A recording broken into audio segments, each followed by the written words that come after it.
చెప్పవా? అబ్బా వెళ్ళి మీ అమ్మని అడగమ్మా, నాకు చాలా పని ఉంది. అమ్మ నాకు ఒక కథ చెప్పవా? నాన్నని అడిగితే చెప్పడం లేదు. అవునా, ఏదో పని ఉందని చెప్పాడా? అవునమ్మా. నాకు తెలుసు, ఎప్పుడు ఇంతే. సీఎం కూడా ఇంత బిజీగా ఉండడు. నాకు వంటింట్లో చాలా పని ఉందమ్మా, వెళ్ళి మీ నాన్నమ్మని అడుగుపో తల్లి. మీరెప్పుడు ఇంతే, కథ చెప్పరు, పాట పాడరు. అసలు నేనేమడిగినా పనుంది అని అంటారు. నానమ్మ నాకు ఒక కథ చెప్పవా? నిన్నట్లాగే. నా బంగారు తల్లి, నా చిట్టి తల్లి, దా అలా పెరట్లోకి వెళ్ళి చెప్పుకుందా. సరే నానమ్మ.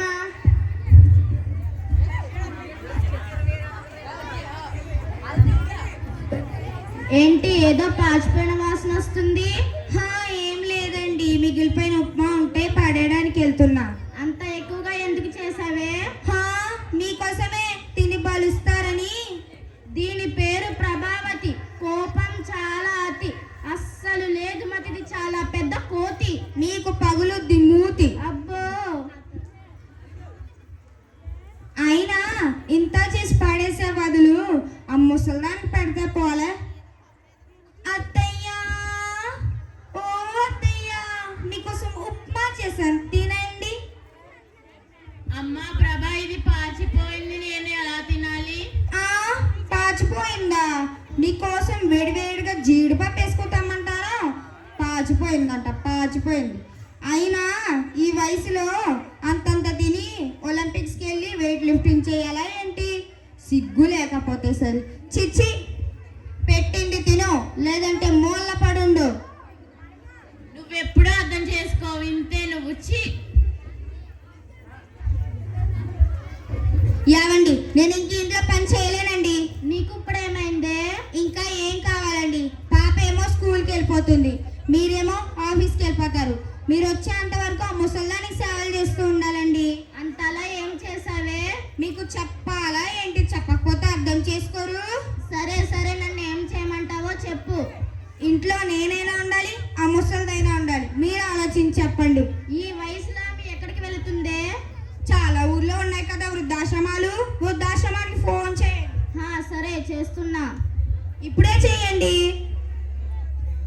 హలో, వృద్ధాశ్రమం అండి. మీ ఆశ్రమంలో ఒక ముసలావిడను చేరుద్దాం అనుకుంటున్నాం. ఏంటండి? అవునండి, ఆవిడ మా అమ్మనేనండి. అనాథలు మాత్రమే చేర్చుకుంటారా? సరే అండి. ఏమే, అనాథలు మాత్రమే చేర్చుకుంటారంట? అనాథ అని చెప్పండి, వేరే ఊరికి ఫోన్ చేయండి. సరే చేస్తున్నా.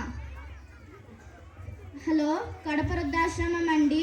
మీ ఆశ్రమంలో ఒక ముసలావిడను చేరుద్దాం అనుకుంటున్నాం. ఏంటండి?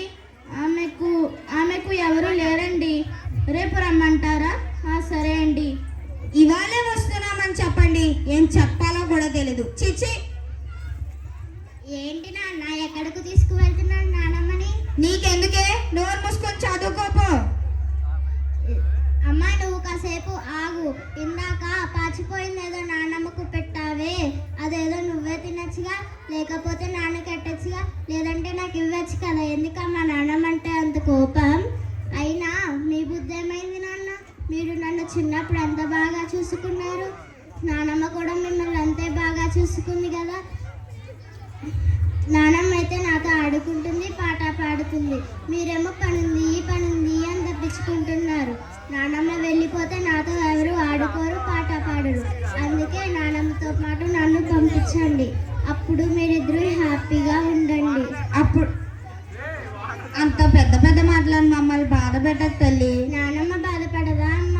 నేను బుద్ధి తెచ్చుకున్నాను తల్లి. వెళ్ళి నానమ్మ కాళ్ళ మీద పడి క్షమాపణలు అడగండి. మమ్మల్ని క్షమించత్తయ్యా. అయ్యయ్యో, లేవండమ్మా. అయినా నా కూతురు తప్పు చేస్తే నేను ఎలా క్షమిస్తానో? నువ్వు కూడా నా కూతురు లాంటి దానివే కదా, అందుకే నిన్ను క్షమించాను.